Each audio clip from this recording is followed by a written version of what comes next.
never, ever, ever, I've said this before, but I'll say it again. Wipe your butt with silver sage, as soft as it looks. Never, ever, ever. You lost me. It was a random thought. He said he's starting it with random That thought. is a very random thought.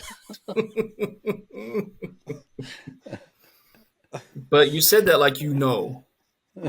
You said it like he's have suffering right now. Dude, no, not right now, but I did suffer. It looks soft and supple, but that's just the ambush, the trap being set. Ron, elephants here. You know. Yeah, well, we don't have that on the prairie. Oh, Thank fair you very enough. much. Fair enough. But we got this freaking resin impregnated silver sage that neither cleans or frees anything up. It just causes everything to adhere.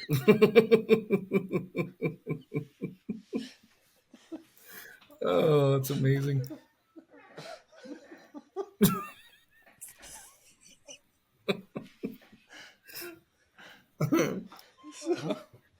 So that's the problem. I know. It's like, how do you follow that? You know? So then, I don't want to ask, but I have to. no, just wait. So then you try to clean it up with some bunch grass. And you can't because it makes everything stick. So now you got silver sage resin, Silver sage resin. some leftovers, and some bunch grass. Yeah, you got western wheatgrass stuck up in there. Oh, jeez. And then you're just hoping beyond hope that you can figure out a way to free things up so you can walk the 4 miles back to the truck. Without some monkey butt. Oh, dude, it was beyond. Oh. I had to use the paste, the powder, and the diaper just to keep everything in there so it would repair itself. So starting off with a pro tip right out of the gate.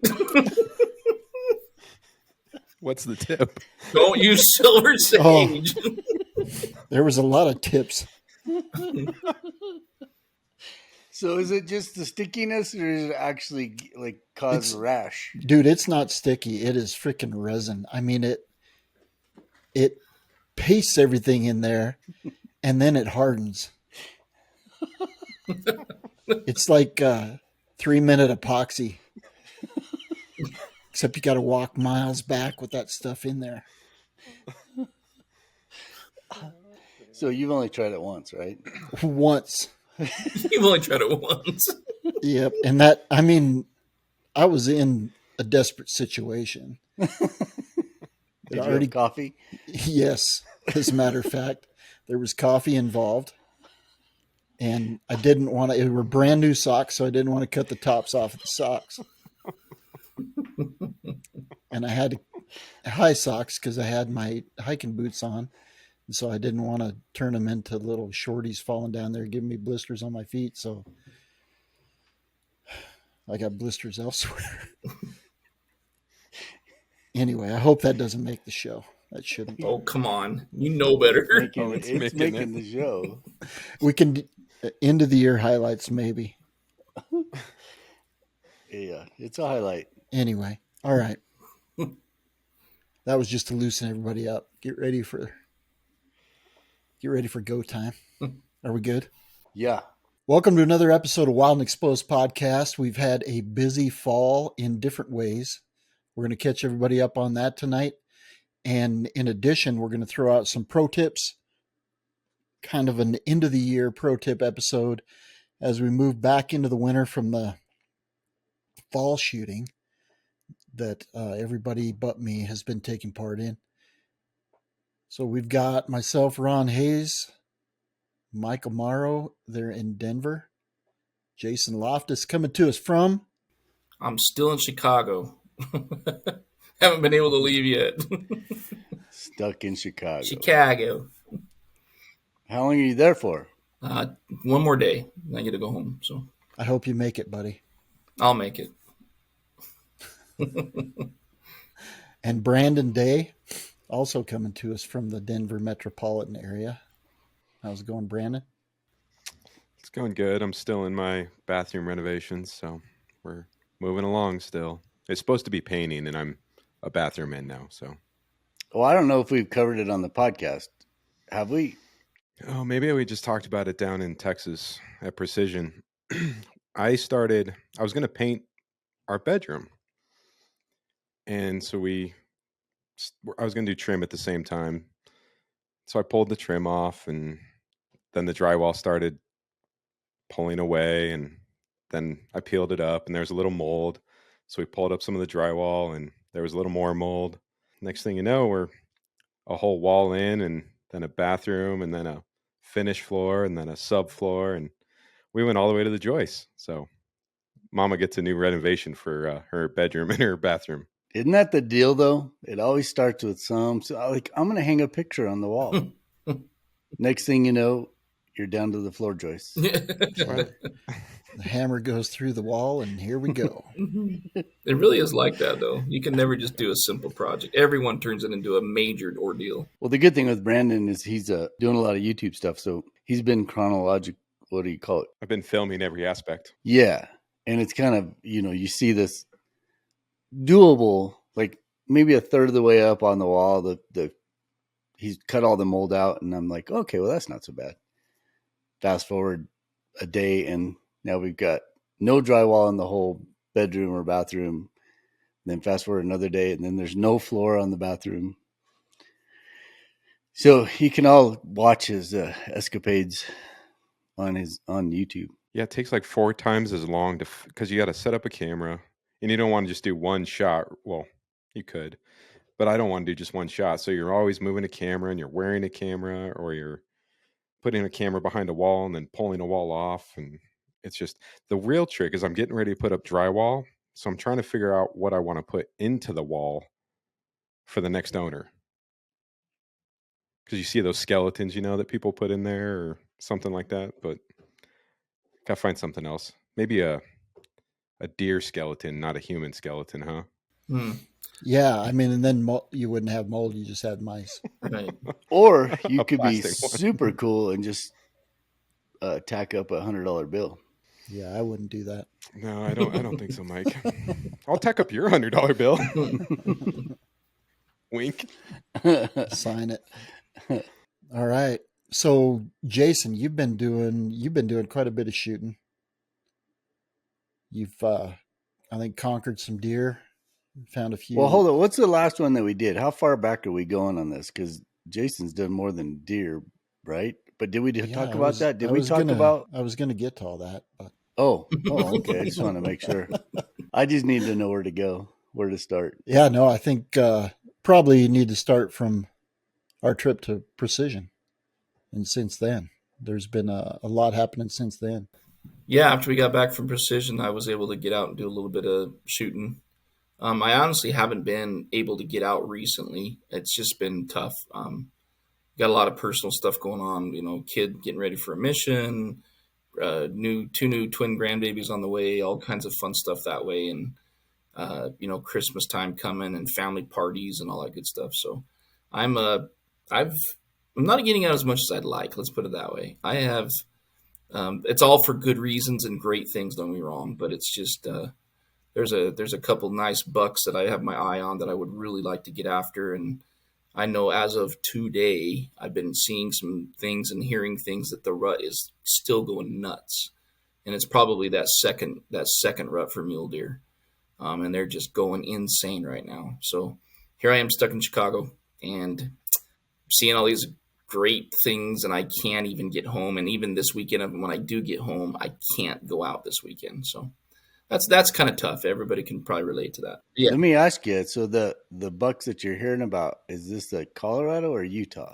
It's Colorado. Actually, it's both. Honestly, but neither one of them are close by. So, I saw on Instagram one of our friends of the podcast, Harlan, was talking about. I don't know. He was imagining a buck, or he saw a buck, and he typed something in there like. Something like, it was the biggest thing, and it had drop tines, and Did he put up a picture of it? Is that what, or like a drawing of it? I'm trying to remember, was it on his? Did he actually post it, like a photo, or do you remember? Because I'm going to go look at it right now because I I remember don't. seeing. I don't remember if it was like a draw. I think it was like a hand drawing, and he was like, "You would not believe the buck I saw today." But he just puts enough. Oh, yeah. You want me to read Yeah, it? Oh, never yeah. mind. I can't read it. So I can score this one. Beep. Although this is not a photograph, it's my best artist rendition of the monster I saw bounding into the dark timber today at daybreak. He seemed to be about 42 and 7/8 inches wide, double droppers that almost seemed to touch the deep snow. One side had a branched cheater that looked like a hand with a couple missing fingers. I would put the mass at 7 inches and chunky up to the tops. Looked as if he had double eye guards completely knobbied out. This guy's body was so big, I have to wonder if his rack appeared smaller than it really was. I'm sure all the haters will be like, yeah, right. Yeah. So that left me questioning, is this a real buck or is this a dream that he had last night? But now with you saying, hey, there's a couple of bucks I want to go chase, I'm wondering if that's one of the bucks and it is a real thing. Yeah. I don't think it was. Who knows with Harlan? He could be misdirecting people intentionally through truth, Never know with Harlan. No matter what, it was good because it got me thinking, and I thought it was a brilliant little description. Well, he's a muley guy when you hear that description because it doesn't get much better than that. So right. So, but you did make it out to the Arsenal, right? I did. Yeah, I did. And it was okay. It's funny how this year seems to be kind of like the year of for some of the stuff that I've been out photographing.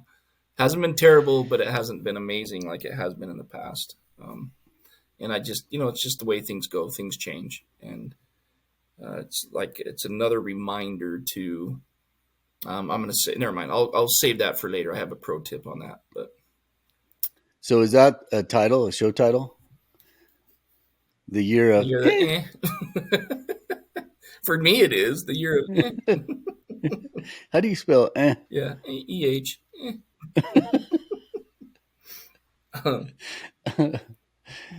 Oh man, are you going to get out? Like say after the holidays, are you going to be able to go? So over the holidays, I've got some time off between Christmas and New Year's, and I think around that time I'll be able to get out and do something, whether it's sheep or if the moose are still packing. I doubt they will be by then, but if they are, might make a run up there, or who knows, might even just go try to find some waterfowl somewhere else in another state or something. But yeah, I'm not going to not be able to get out and get after something. So by then, I'll have reached my limit of not being able to get out. We all talk about how awesome winter shooting is, but yeah. Yeah, but you can't complain at all because you brought all this on yourself. I did. And that's pro tip number 1 is. No, this is pro tip number 2 from Ron. Right, that's right. Well, pro tip number 1 that's going to be aired. Oh no, number 1's going to get aired. I think something was aired. I think that was number 2. Technically, that was number 2. So, release the book November 1st, and then I have had either a book signing or sale every weekend since then, and so that's prohibited me from getting out. But I will say it's definitely been worth it, and it's been a great project, and to see that finally get in the hands of kids and just to see them glom onto it, yell at their friends to come over and look at this, look at that, you can't believe this stuff, and see the excitement on their face. It's definitely made the whole thing worthwhile. My grandson, I basically did it for him and for my daughter because it's about wild moms.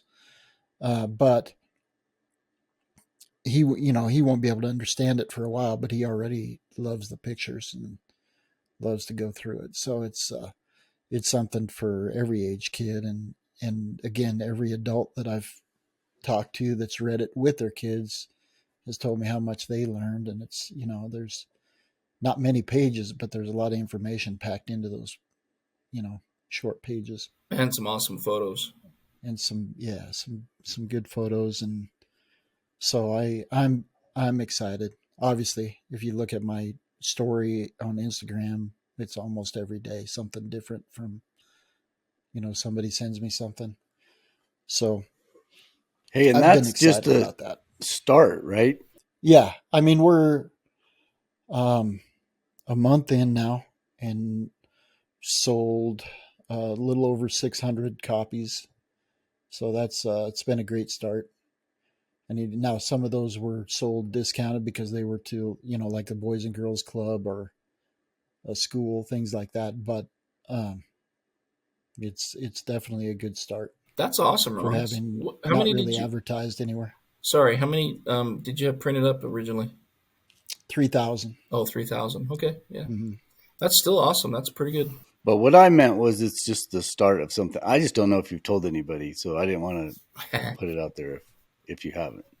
As far as Well, I guess we can cut it out if we need the to. I series, think we talked Yeah. about the series already. Did we yeah, talk about the A series? little. a little bit, yeah. So the first one was they wanted to do the first one as "Let Me Tell You Where I Live," which would be a habitat book, basically, and talk about the different ecosystems, around the planet.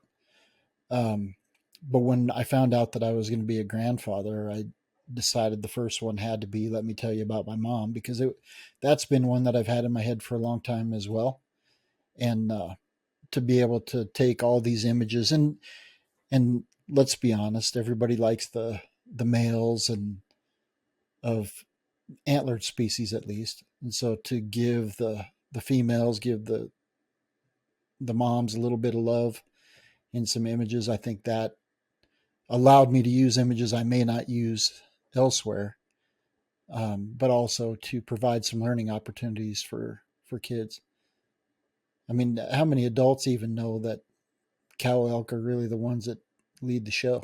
They see the bulls in the fall, and the bulls just peel off and go winter by themselves, and the cows have to kind of get each other through the winter, all that kind of stuff. So it's a matriarchal herd, just like a killer whale. They're led by the cows. The bulls are they're big and they'll fight and they're part of the pod, but the cows are the ones that really lead and call the shots. And so to be able to kind of relay some of that information, some of that biological information, behavioral information, I think was an opportunity that I was excited about. Now I'm really excited about the Let Me Tell You Where I Live, because I'm going to be able to include some stuff from the Arctic. Jason and I are going this spring to Svalbard, Norway, with 10 other folks. And then I'm also going to take a trip. I haven't even told anybody this except for the guy that I talked to, but I am going to take a trip with Scott Stone, and we're going to go up and get after some muskox. I'm very excited about that one. Muskox are one of those species that, they look like they're definitely from a different era and just a survivor from a different era. And I really want to photograph them in the elements in the wintertime. And then, Oh, you're doing that in the winter, not the spring? yeah, I think, well, it'll be spring here, but I think it's still winter up there. You're far enough north, you're still in it. And then, I'm going to be able to include some equatorial species as well, um, from another trip that it looks like I'm going to be able to help lead. So I'm very excited about the coming year, and in spite of what I've missed this fall, next year it's going to check a lot of boxes for sure. Whew. You're a busy dude. It's going to be insane for a while, but it's okay. I don't want to do all this stuff when I'm too old to enjoy it. I want to do it now and live the life. If that's the case, why did you wait till now to do it? Well, I had to wait till I had enough money at I'm least. teasing you. No, I would fully agree. There are times where I'm like, oh, why did I do that? Why didn't I do this in my 30s? But Well, reality is you're right. I mean, I would say that about a lot of things too. But yeah, there's no way I could Yeah, have. There's no way I could have back then. So, right. but Different responsibilities then. yep. So, no, it's been good. I've thoroughly enjoyed it. Got out and met a lot of people, and again, just to see the excitement on the kids' face when they pop that book open and get into it has been fantastic. This is a great Christmas gift for your grandkids or your children. By the way, so you really ought to get a hold of Mr. Ron if you'd like a copy. Yeah, and you're gonna have to get a hold of me because I've tried to get a landing page done, and I can't get a hold of anybody at Squarespace to either get my $276 back or get that page working. And So 33 cents. I don't know how many cents, but I do know it's 276. Yeah, well, I'm going to, I didn't get a chance to do it today, but I'm going to dig into it for you. I appreciate it. But yeah, no complaints here other than I still would rather be out looking at wildlife. So that's just a whine. That's not necessarily a complaint. Life is good. So how about you guys? You've been, I guess we kind of touched on it, but you've been after certain type of image, maybe. You and Brandon, Mike. I guess I'm not tracking. Brandon, you fill in the blanks.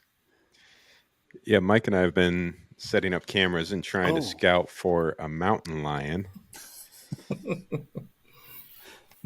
Let's see, how many weeks are we into this? 6 weeks? Is it that much? I don't know. Definitely 3 or 4 weeks. But let's see. So we got 4 trail cameras up there, right? And we have 3 GoPros running a system that you can install from GoPro Labs. And then you scan a QR code and it turns it into a trail cam. And so we have 3 GoPros running that. And we just got done building battery boxes that power, they're just car batteries, so automotive batteries. They're marine grade batteries, actually. And then we wired them up to USB ports, and then we plugged the GoPros into it.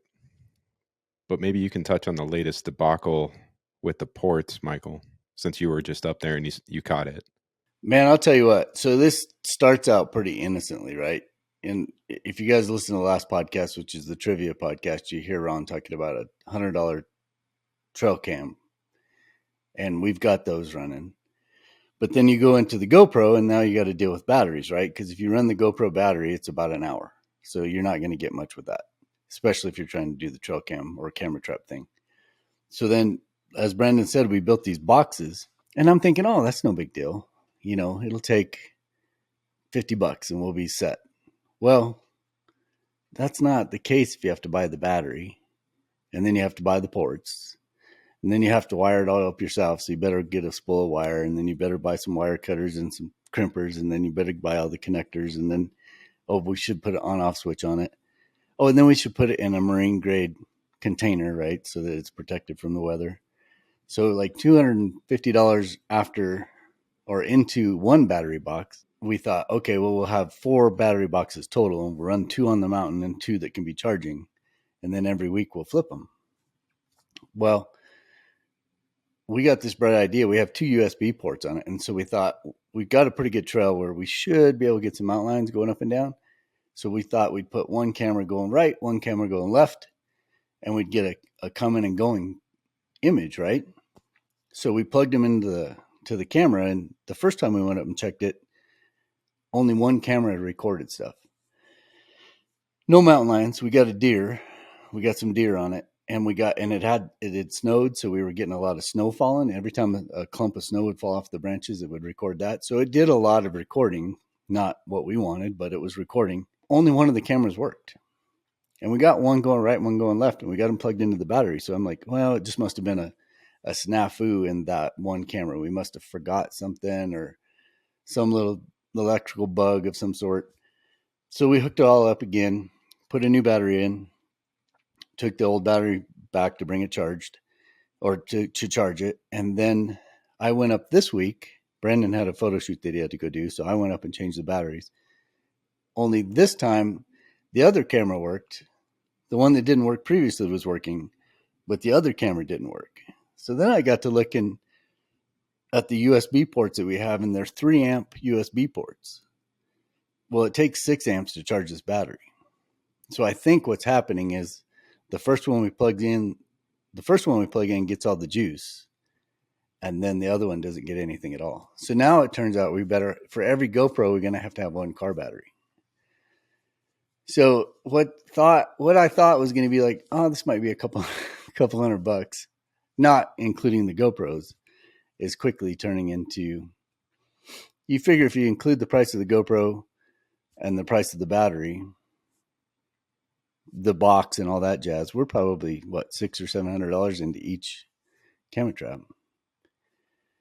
But the footage is pretty. I mean, it's good looking footage compared to like a trail camera. You know, it's better quality footage, so that's good. So we want that. And ultimately, our goal is we have 2 Cognisys camera traps, a real legitimate camera trap for a DSLR. But I just don't want to set those up if we're not shooting anything. We're trying to identify the spots, and then we're going to go set that up. So it's just turning into it's actually kind of fun, you know, because I didn't think we were going to get the answers right away. So it's going to take us all winter. I'll guarantee it's going to take all winter. And that first cat that we do get on camera, whether it's a trail camera or a GoPro or even the Cognisys, it's going to be pretty amazing and pretty fun, but it's going to take a while to, you know, we're somewhat limited. We're doing this on private property, right? Because there's so many cameras out there to lock them all up. I mean, it's just like leaving tons of stuff in the woods that you wouldn't want to do in a public area. So that's the cool thing, is we got kind of a secure area, but we're probably not in the best habitat possible. There's definitely cats that go through here, but it's probably not, like, we're way up on top of a ridge. And I think in the wintertime, you might be better off being down in the bottoms, just because that's where the deer are at. But that's total guess. We see deer up there every day too. So, or every time we go up there, we see deer. So there's deer there. So who knows? Well, and it's exciting, like for anyone that's camera trapped, there's that excitement when you open up the camera trap or you get that text message that you got something. The GoPros is next level because you only got 3 or 4 days, and you're going through each one of these and you're trying to look and know what was it. And we were walking in there and we'd seen some footprints, but the snow had started to melt, so they'd gotten a lot wider and you couldn't see if there was toenails or anything like that. And you psych yourself up and we're like, oh my gosh, these are predator tracks. Is it a mountain lion? You get all excited. And it was a dog. Yeah, there was and it was a great big dog. It was like a monster dog, like a Great Dane or something. We had it on camera. So yeah, it's kind of a bummer. We'll see. We're guaranteed we're going to get some cats, but it's going to take a while.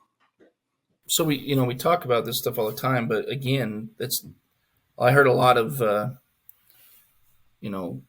what I heard from that whole conversation was that we learned a lot. You guys learned a lot, right? I mean, I'm just trying to make that point.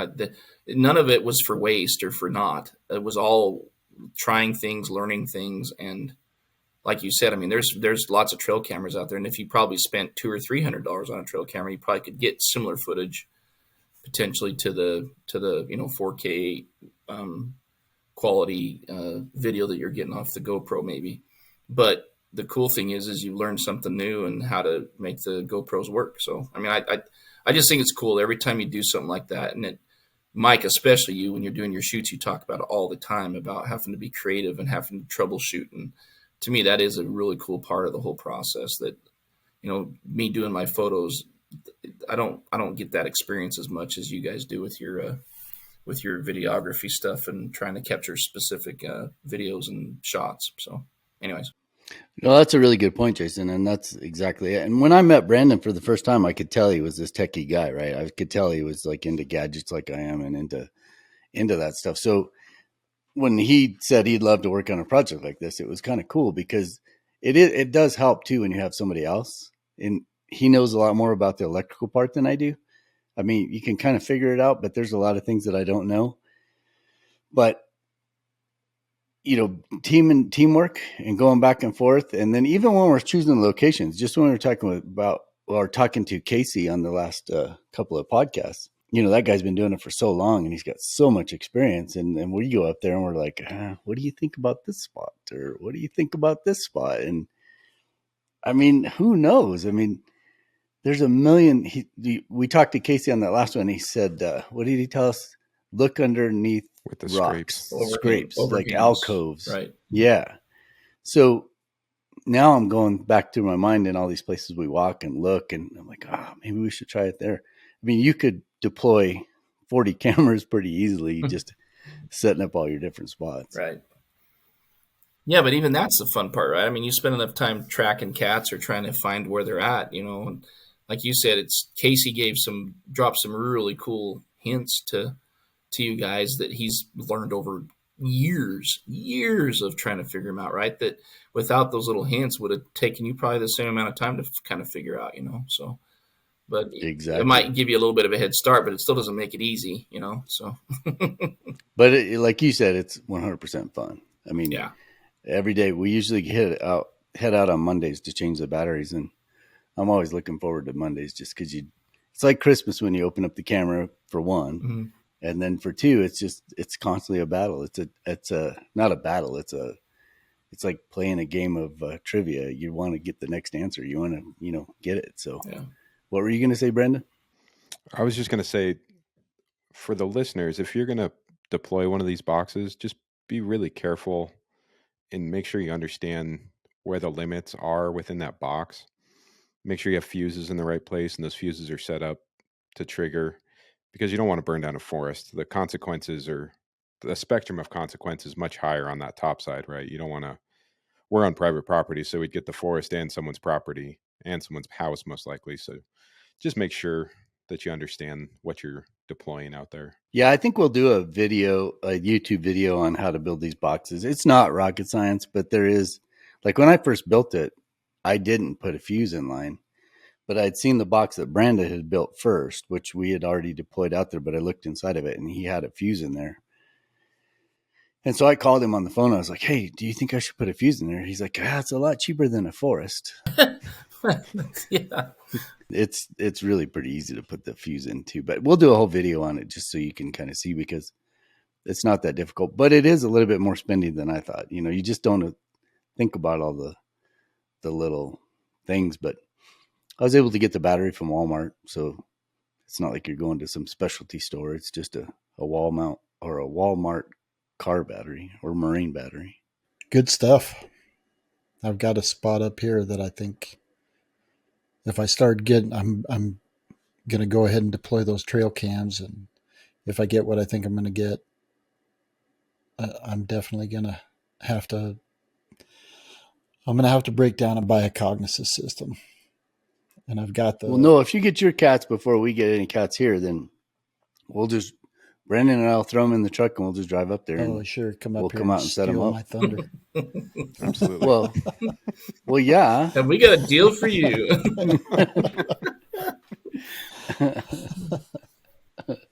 Well, I'm just trying to save you the $3,000 of buying the damn Cognisys. Yeah, trial. I was going to say it. There's definitely cats here. It's just a matter of finding where they're traveling. So what you need is a den. Yeah, that's what we've got. There's 2 kittens. Ranchers seen them. So. Or a carcass, a kill, or a den with a carcass. That kind of, you guys brought up what one of my pro tips was going to be, and that's just trying something new. So we're kind of moving into that. For some people, it's the off season after the ruts, but then you've got a lot more waterfowl moving into our states. The Rocky Mountain states coming south, so a lot more opportunities that way. But there are still opportunities to get out and to be able to create opportunities for yourself, basically, or give yourself some options during those off times and just try something new. And camera trapping is definitely new to me. It's you know, I've run trail cameras for a long time, but usually it's to find where I'm going to go sit in a blind with the intent of putting a camera trap in place and being able to film different behaviors of different species. I think that is definitely the way of the future, in my opinion, is just a way to distinguish yourself. So get out, whatever it is, try something new this winter. I love your pro tips. Your pro tips are always like so thoughtful and like you dig deep, and you know mine is a pair of pliers. That was a really good pro tip. And along the lines of the camera traps, there is another thing, and we may have talked about it in the pro tip for other past episodes. But if you don't want to try the camera trap thing, and Jason was pointing out a shot last night of some sage grouse that somebody took with the camera trap. But I got to thinking about that shot, and I was like, you know what? This Cam Ranger would probably be the perfect tool for that, because you could sit, 100 yards, well, no, probably 50 yards away and still run your camera, but you're basically running it remotely. So you could set your camera out there and you can see what it's seeing, which is kind of cool. But just as a little add-on, just something to throw on there. But if you don't want to mess around with the camera trap, then you might look into that Cam Ranger, because you can run it with your phone and it's just a little, and it's not perfected. It's not like perfect, but I've got it to work on several shoots. So, all right, who's up? I'll go. And it's going to tie into what I was talking about a little bit earlier. And it's every time I go out and have a situation like this, I always am reminded of this. And it's really just to try to do everything you can to take advantage of the good situations you come across as much as possible while they're there, because everything changes. And the one thing that's constant is change, for sure. And, we learned that about some of the places we've talked about with Rocky Mountain, the Arsenal, other places too. And when you come across a scenario where you've got a unique animal or just whatever it is, a great place to shoot, a couple things I'm going to reiterate. I mentioned this previously. I'm going to re-bring it up again. Maybe don't share it right away on social media. Keep it to yourself for a while. I'm just saying. And then, also just take advantage of it as much as possible, because it won't last forever. So, but I mean, don't share it on your main feed, but if you'd like to send us a DM, let us know where we can find said opportunity. Please feel free. Hey, can I just add on to that one? Because I learned a lesson like that a long time ago. I was shooting a pack of wolves that brought down a moose, and it was 3 days, and I didn't want to leave, and I wouldn't, you'd have to leave at night, right? Because it just got dark and you couldn't shoot anything. And this was a big event because it took them a while to bring down that moose. And so the wolves were there were bears coming through, there was just all kinds of stuff. But when the wolves did bring down the moose, then it was just constant activity too. And I remember some people that I was shooting with, they'd go back to the truck and sit down and they're like, oh, I got enough images. But I'm like, you can never, ever have enough images. If there's any chance, or if all the wolves are gone for a minute, they would just take a break. You just can't do it. You just got to always stick after it, because you never know when that situation's ever going to happen again. Yep. That's a great point. Yeah, that's a great add-on. There's so many examples of it where that's bit me in the butt. So you'd think eventually I'd learn. Hopefully I have finally. Yeah. Yeah, and that was quite a few years ago, and I've never seen it again. So yeah, just keep shooting. And that change, you're right. The only thing you can count on is change. Yep. And the year of Yeah, the year yeah. So a guy that's been on the podcast before, Scott Keys, he does some kind of comic type reels on his Instagram, and they're good fun. They're all in fun. But he's a bird guy. And so big game, a lot of these big game images and opportunities are kind of foreign to him. And one of his videos, it's I guess I might be letting the cat out of the bag, but you gotta go check it out. One of them is he's talking about photographing elk, and he says, "So what do we do now that we've got some pictures of that elk? Take take more, take more images of that elk."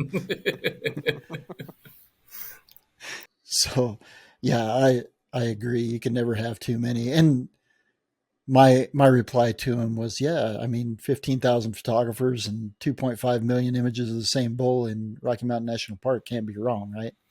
You've got the animal. You're in the right spot. But no, it's a different world for some people, because birds, it's hard to distinguish individuals. You've got species, but if you get the right individual, camp as long as you can, return as often as you can. One of the chapters in that book is about bobcats, and that was an opportunity that I've talked about before. I had it for 3 weeks.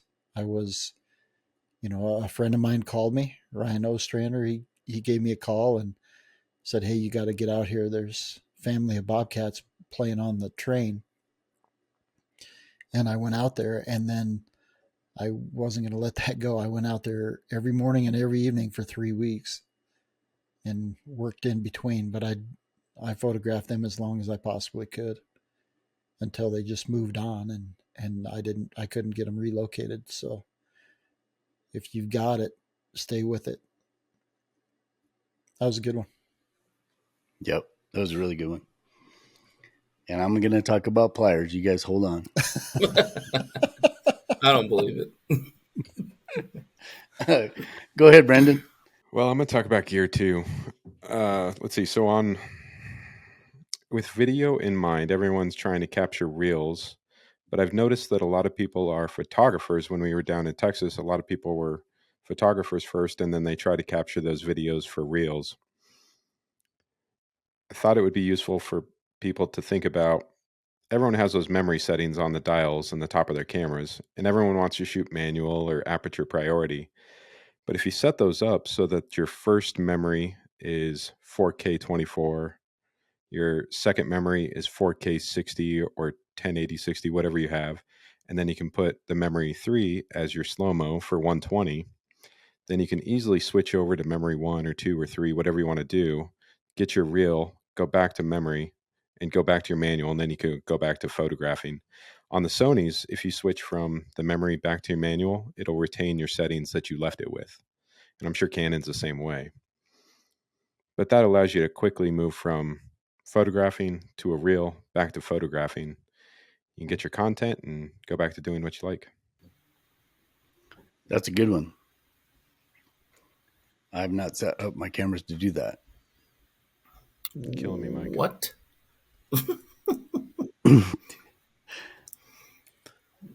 It's super easy. That's because he has a dedicated video set up already. Right. He's not like the rest of us hybrid guys. True story. Yeah, but there's some times where you'd want to do it, and I've just never taken the time to figure it out. Maybe when I'm with you, one of you guys next time, you could show me how you set it all up. Yeah, super easy. I'd ask Brandon, but he's a Sony guy. I need the Canon guys. I'll bet. Yeah, you did, and we'll work you out of it one day. Well, I see you fixed your lens head. Yeah, so that you can't bring that up though. That's for later. He just planted a seed. That's all. Just let it grow. All right, so I'll go next. People ask me all the time, like they want me to critique pictures, or they want to ask, "What do you think of this image?" And they're always pretty good, and I always have things to talk about. But one of the best pieces of advice that I give people is, I get all kinds of inspiration from Instagram. I use it a lot. I look at other pictures and I'm like, man, that was a really cool image or whatever. But I find myself getting more out of books. So anytime I see a really cool coffee table book, and since books aren't really in vogue as far as big coffee table books like they used to be, remember before Instagram, you'd have these really beautiful, big coffee table books, but you just don't see them much. They're still out there and you can still buy them. But I was doing a photo shoot in a It was a store called Public Lands. It's actually just like an REI, only it's a different branded store. And I was shooting for them, and I was shooting off hours. So I just had the run of the store to get all the images that I needed to get. And I saw this as an exhibit piece on one of their exhibits, but it's a book called Expeditions Unpacked. And what they do is they go through all these really massive, like Nat Geo style expeditions, and they show you all the gear that it took and who the person was that did it. And you just read all these stories, which for me gives me tons of ideas for image capture. It's the images, but it's also the stories within that just help me just try something new or think about something different, or just give you that little extra quest kind of thing. So that's my tip, is see if you can't find stuff like this. And I just happened across it. As soon as I saw it, I jumped on Amazon, and I think this big old book, which probably sold for, well, it doesn't say, but I got this hardback book, and I don't know, this thing's 12 inches by 12 inches. It was $13 on Amazon. So it's like, and I love having these great big books in my library just to go back to whenever I have time. That brings me to another part B pro tip. Well, I guess Ron's next. No, this was Yeah, just I'm an teasing add-on. you. This is just an add-on. If you find a book like that you like, and you know the individual, buy it from them individually, because Amazon, they might get about 25 cents. Oh, that's a fact. Versus purchasing from the author themselves, and then you have a chance to get a signed copy if you want. But that does provide for future projects. So yeah, no, you're 100% right. And on this book, it's super old. That's why I had to go find it. I would like to see if I could find it. That wasn't a knock on you. Don't. No, but I am all for supporting the authors, because if you can, I mean, if I had to pay $25 or $40 for this book, it'd be no big deal. I just didn't think I'd be able to find it like walking into a bookstore. Yeah, right. Probably not. But I love having these books. Yeah, those are cool. Okay. Jason, you're up. I knew that was coming. Open your mouth. So my next one is one that's it's kind of one of those, we've talked about it a little bit before, but not like specifically as a pro tip. And it's become something that I've been doing more and more of, and I'm really starting to notice the benefits of it. And it's helped me a ton with my editing and getting colors and things like that right. But what I've started to do is I'll edit a series of photos or whatever. I'll spend a couple hours editing or whatever. And then before I do any final editing, I walk away and I stop for the night or whatever. I come back the next day and I sit down and I look at those edits again. And then right away, I'll either say, yep, I got it, or, ooh, phew, what was I thinking? That was way off. I need to address this. I need to touch this up, whatever it is. And it's crazy to me how your eyes just adjust to the colors you're seeing in that. And I'll give you a good quick example. Some of the, dealing with raw files, right? When you go from that flat, colorless raw file to a fairly saturated, what you think is a fairly saturated, edited file. And that looks pretty extreme because you go from that really flat raw file to a fairly saturated, what looks fairly saturated. But 9 times out of 10 lately, I'll come back and say, it's not colorful enough. I haven't added enough color. I haven't saturated enough, or whatever it might be. And I think it's just because of that difference that your eye sees, right? So that's just one example of a lot of what I've been finding out, is coming back and looking at those again. I might, and that's helping me with my initial edits being, hey, saturate it more than you think, and then still come back. And if you've done too much, you can always back it off a little bit. But it's amazing to me how much your eyes will adjust to whatever you're doing at the time. And you start to kind of just see, I don't know how to put this into words, but you just kind of see the same thing, and you're not seeing what you're wanting or hoping to see. You're seeing things that you think are okay, but they're just really not turning out the way you'd really want them to. So that walking away thing, even if it's come back later that day or whatever, for me, I've tried to just do it where I just give my mind a complete break and come back the next day before I finalize the edit.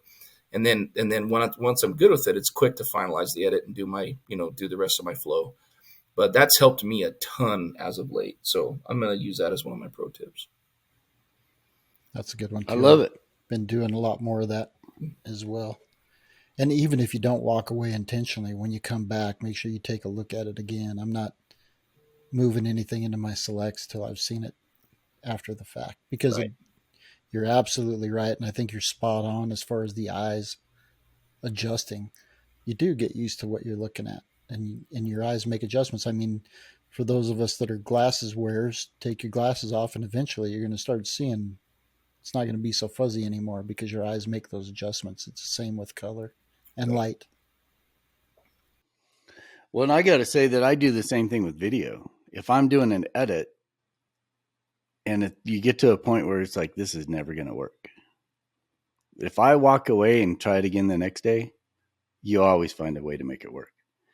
But it just takes that just stepping away and just thinking about it. And, you know, you get all uptight with the editing because you're like, oh, I got to finish this project. Whether it's a music montage with just pretty wildlife, or I'm actually trying to tell a story for a client, I'm always frustrated the first couple of go rounds. But if I walk away and give it 3 or 4 or 5 hours or overnight, I always find that answer. Yeah, I would be interested to hear like the psychology behind some of that. I'm sure there's some things that just it's the way our minds work, it's the way our brains work, whatever. But you kind of get those in the moment creative blocks, whether it's color, light, or whatever, or a way to edit something, whatever it is. I really think there's something to it. So I used to just push through it before, and I've learned to nope, just walk away and let your mind rest and come back. So Yeah. Psychology and physiology. yeah, It would be interesting to have somebody on that could explain that. yeah. Wisdom.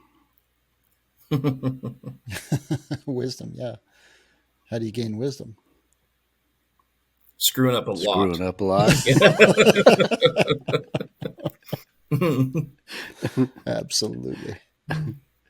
All right, Brandon. Mike and I just got back from Texas, and my passport was expired, and it happened during COVID.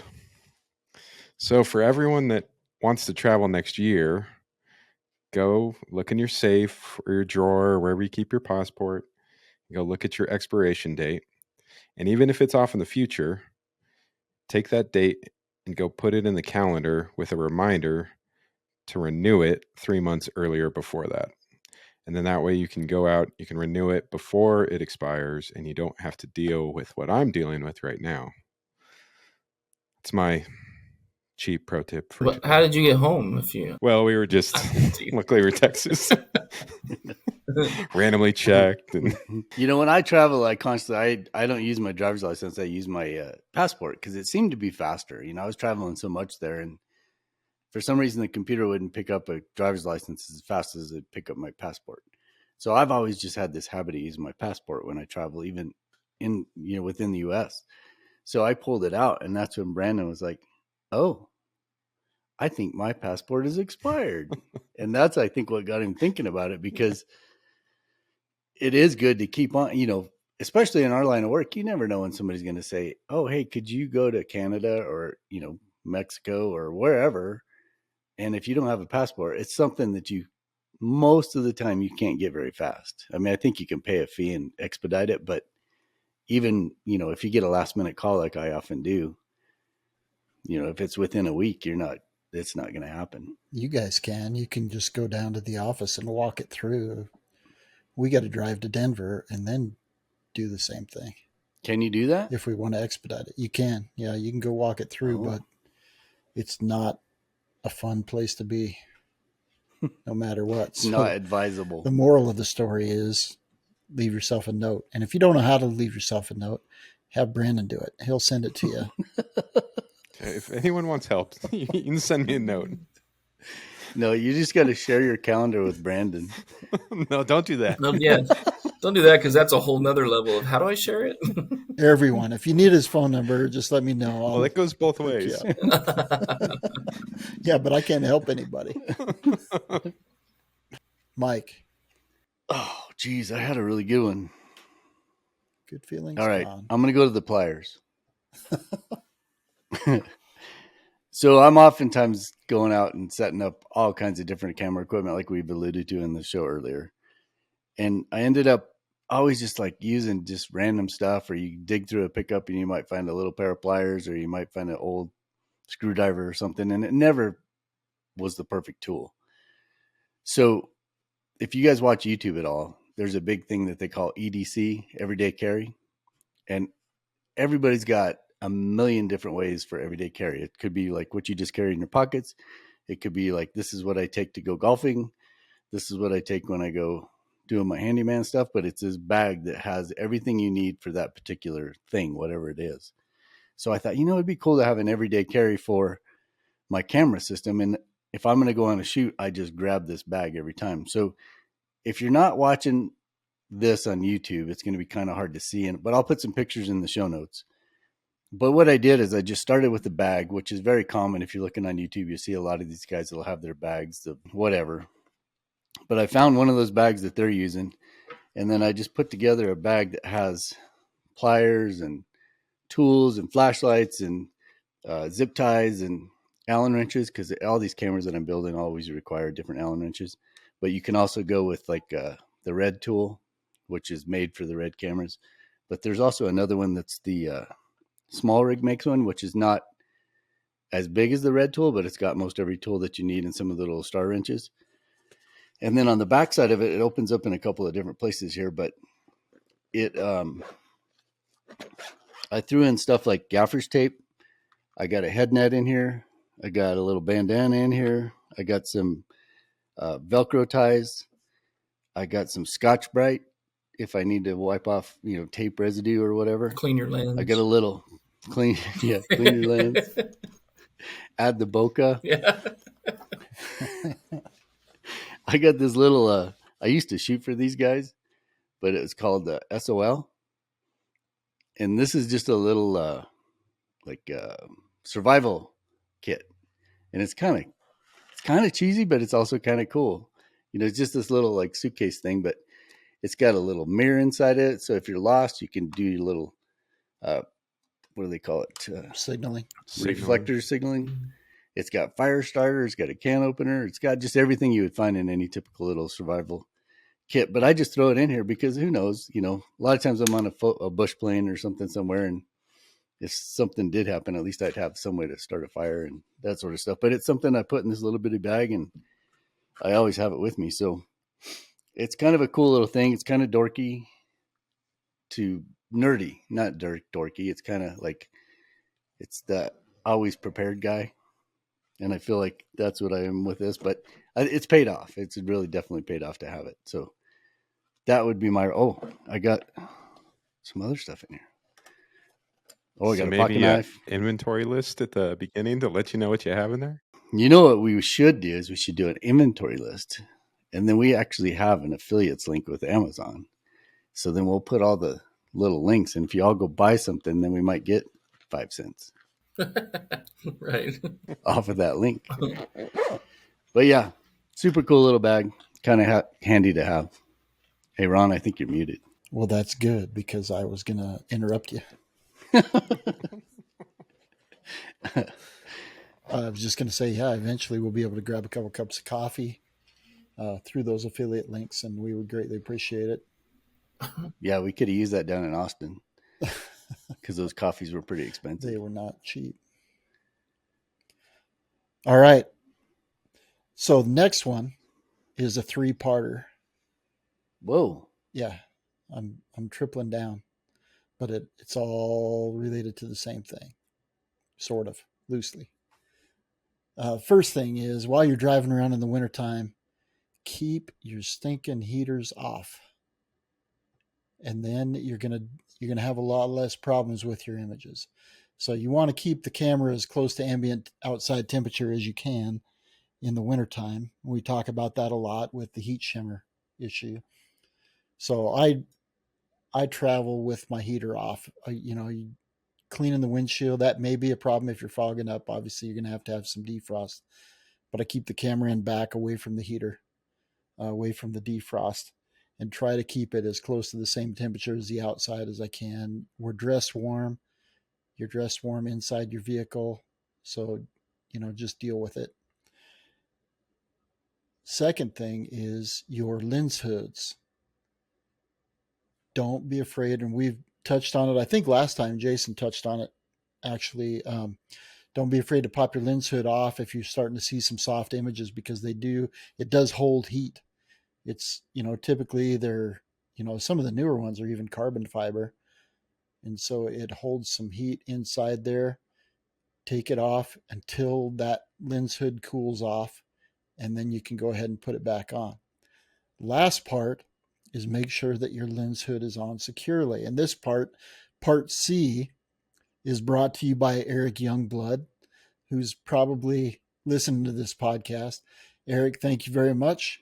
Could have saved me some major issues. Eric identified in the background of my image here, you'll see my R5 and the 200 to 400. And he sent Mike a text and said that, Ron's lens hood being crooked is making me nervous. And I didn't believe it. And then I turned around, and sure enough, it could have turned into the Leaning Tower of Pieces at any moment, because the lens hood was secure, but it was on crooked, and there was a little cant to it. It had a little elbow where there shouldn't have been one. It should have been a straight joint, and it turned into an elbow. And so thank you, Eric. Appreciate it. But make sure when you do apply your lens hood that puppy's on there securely and straight. That is part 3. I was cracking up when I got that text. He's like, this lens is making me a little nervous. And he proceeds to draw a little line next to your lens and shows it's leaning. Yeah, it definitely was. I hadn't even noticed. I'd looked at it I don't know how many times, and then as soon as you said that and I turned around, I'm like, oops. Sure is. Eric is laid up with he had some foot surgery, so I know he consumes every one of our podcasts on YouTube because he can just sit there with his leg up and watch the videos. So I'm sure it was on a big screen, and on this little bitty screen that I'm looking at of your thing, I don't think I didn't notice it. But I think when it got up on a big screen, he's like, uh-oh. Yeah. No, thanks, Eric. Appreciate it. I'm sorry that you're laid up, and I hope you get well fast. But I am thankful that you had the time to recognize that potential issue. It didn't seem to be making you too nervous.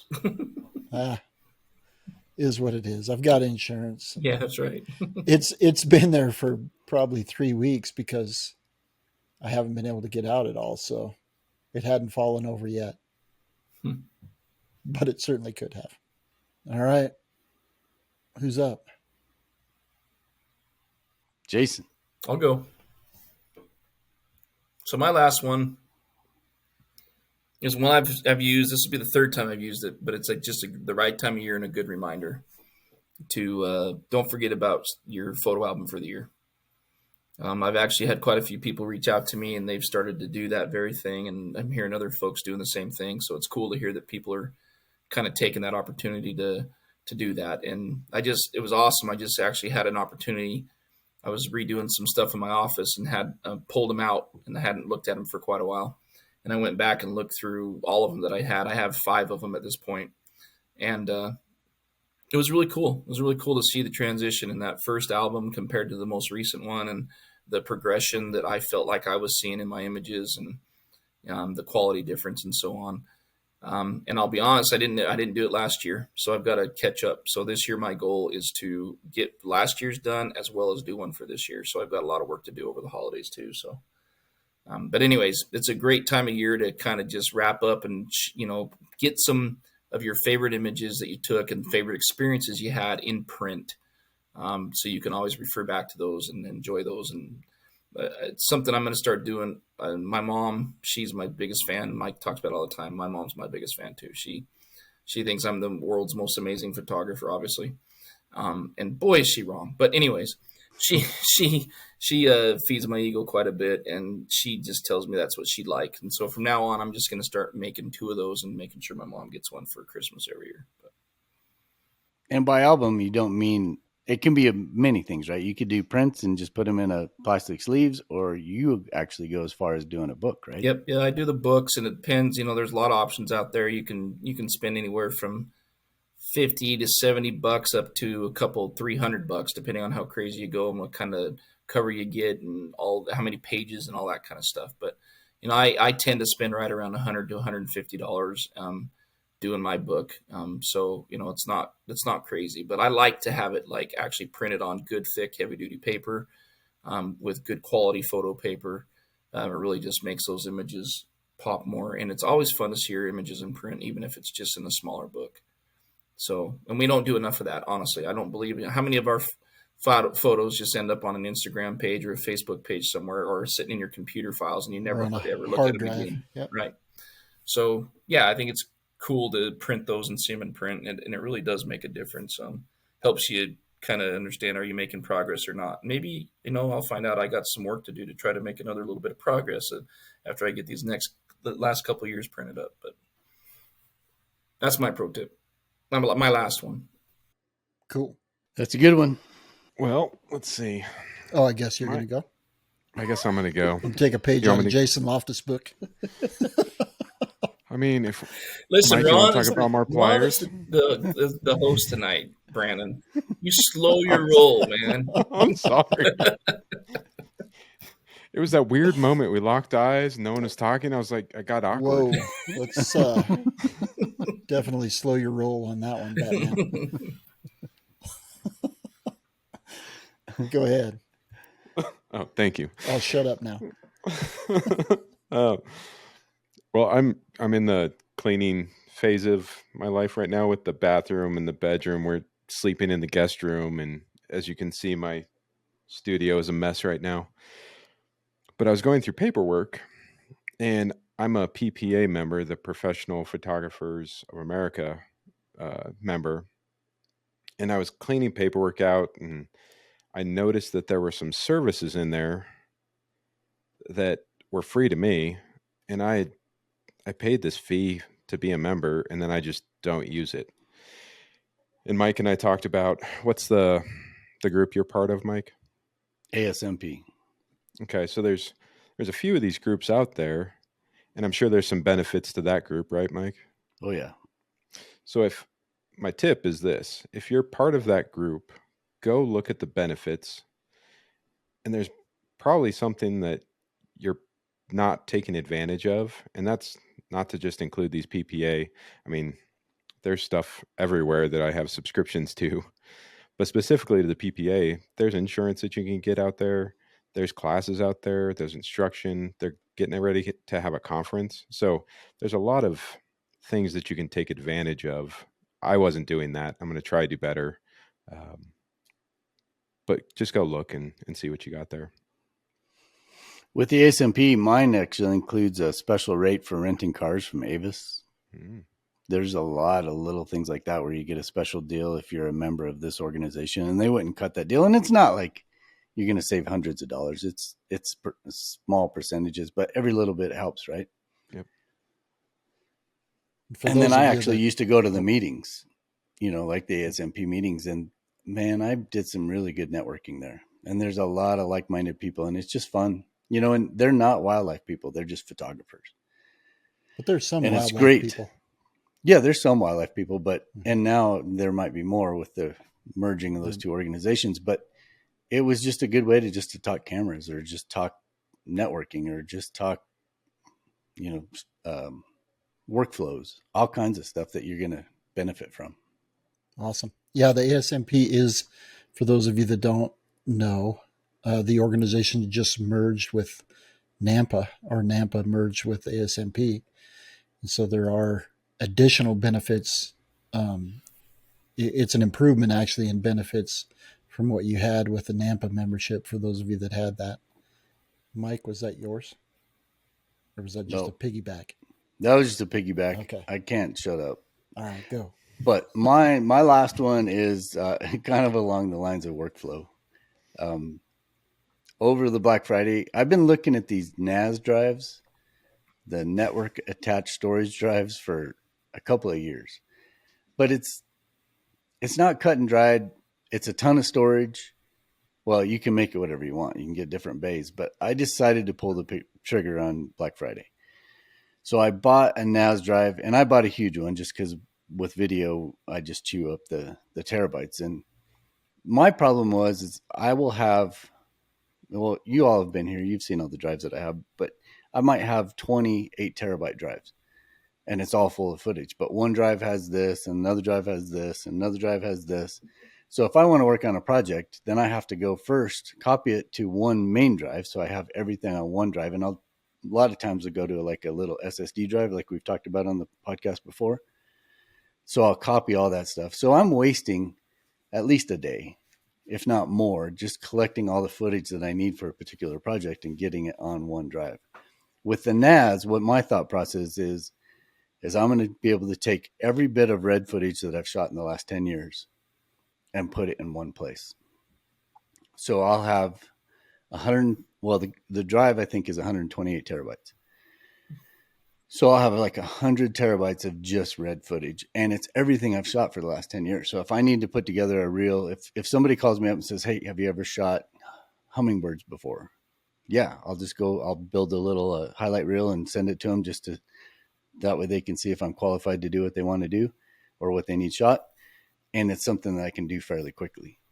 So I just kind of graduated into it, and it isn't easy. It's not difficult, but it's taken a lot of time. It took over 30 hours just to set the drives up because you have to plug them in, format them, figure out what kind of RAID you want to run, and then from there, figure out how many volumes you want. Like I have one volume for one set of projects and another volume that's going to just be the red footage.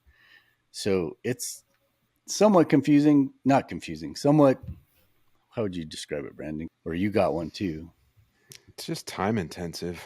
But I think it's going to work out pretty. So like Brandon got a 2-bay drive, and you can set these things up to back up to one another. So if he and I are going to work on a YouTube project, then we can have one folder on both drives that those two drives talk, and they query each other to notice if there's anything that's been new. If something's been new added to his drive, it'll automatically put it on my drive. We haven't got that far yet. That's supposedly what it does, but that's the thought process that we're going through, where like all four of us could have a NAS drive, and we could all have the latest podcast stuff. So if I can't edit it, then one of you guys could take it and edit it. So it's stuff like that we're trying to implement, but I think it's going to be pretty sweet. It's something that runs 24/7. These drives are high quality drives. They're called NAS drives. They're network drives. So they're intended to run 24 hours a day. It's hooked up to my internet, my Ethernet, so to my network, which means I should be able to be anywhere. And my phone, I can access files from my phone. So it's kind of like a Dropbox. It's kind of like having your own personal little Dropbox. So I could be somewhere on a shoot, and if somebody wants to see some footage, I could at least go find it, transfer it to my phone or my computer from somewhere else in the world, and get to that footage. There's just tons of little things like that you can do with this drive, but it remains to be seen if we can figure all that stuff out, but we're working at it. If anybody out there, any listener out there is like a NAS expert, please reach out, because I'd love to just talk to somebody that knows more than I do and can give me some pointers. My last one is just I switch out my gear that I take in my vehicle. It's kind of like the everyday carry thing that Mike talked about, except instead of tools, it's more survival. And in the summertime, I'll use waders a lot more. I'll use them in the wintertime, but it's obviously a different type of wader, that kind of thing. But I keep a kit, a bag, and it's just a North Face bag, waterproof bag that's in my vehicle. It's always got some dry clothing. So no matter what I wear out, if I find myself, falling in a river or whatever the case may be, and I need to get into some dry clothes to warm back up, that can really quickly in the wintertime in Wyoming turn into a survival situation. So I always take extra clothes, and I just leave them in the vehicle so that way I never forget. I've always got some wool clothing, insulates even when it's wet, that's in that bag, and then extra gloves and some snacks, some granola bars or protein bars, that kind of thing. And that's just one little piece of the kit that often gets overlooked. But any time of the year you can run into a survival situation, but the wintertime it can get real in a hurry. So make sure you're thinking about those type of things, not just the shoot, but make sure you're thinking about worst case scenario when you're setting that up. And I'll take a couple pictures of my bag and send that for the show notes, and you can kind of see what I've got. You know what you should do is a little reel or a little video on it for YouTube. Yeah, you can do that too. Do a summer one and a winter one. Yep. Because I'd like to see what you got in there. Yeah, you just have to have redundancy, especially in the wintertime. Do you put one on top of the vehicle too, so when you lock your stuff out of the car, you can always get to your clothes? No, but you know what happened yesterday? I was using my key as a box cutter, and no. Just to cut the tape on top of the box. And sure enough, the key was old enough and the plastic was brittle and it snapped out. So I had to make some adjustments on the fly and hit the hardware store, put a new battery in the key fob, and then I glued the crap out of that thing, and it's all in one piece. It works for now, but I'm going to have to break down. Those things are about $350. So I'm going to have to break down and get a new one, but this one is working great right now. They make these little things called like a box cutter. Yeah, I know. But there's all these utility tools that you carry with you everywhere you go. And I usually have a knife on me, and yes, keys. But I'm disappointed at Wyoming boy not having a knife and using the keys. That was my fault. Man. It was in another pair of pants, and I didn't swap it out. That one's on me. You need to get a knife for each pair of pants. No, I already have too many knives. Yeah. And or what? Leatherman. I don't know how Wyoming boy doesn't have a Leatherman on him. Oh, they're too heavy. Oh, you're right. I mean, especially when you need them. Yeah. Yeah. I got to carry this big old camera lens and this big red camera. Oh, that's an extra 3 ounces. Does anybody have anything else before we sign off? Make sure. Yep, precision camera. I got my precision camera hat on tonight. Nice. I wore mine on the last reminder. One. Yeah. They have been a great store, great sponsor, and they will take care of you. If you don't hear back from them, get with us and we'll make sure that they get back with you. But they've got a ton going on down there. It's amazing how busy that store, just the one store in Austin we were in, how busy it was. And you guys said the Houston store was pretty well packed as well while you were there. Yeah, and it's a really nice store. I walked in there and I was really impressed with and it's a fairly new store, but you walk in there and there's plenty of room and there's plenty of inventory, and they have a little classroom, which they're going to start doing a lot more stuff. So if you're in Texas, if you're in Houston or Austin or close by, definitely look at some of the classes that they have. Lee Hoy teaches there, I think it's at least once a month. In Houston. And if you guys want to just have a ball and just laugh and have a good time while you're learning, Lee is he's one of those guys that just has fun with what he does, but he knows his stuff when it comes to cameras. So it's a good opportunity to take advantage of that too down there. If you're a person that's easily offended, just go into that presentation open-minded. Lee is a riot, and he's nonstop on the go. But there's nobody is off limits. No.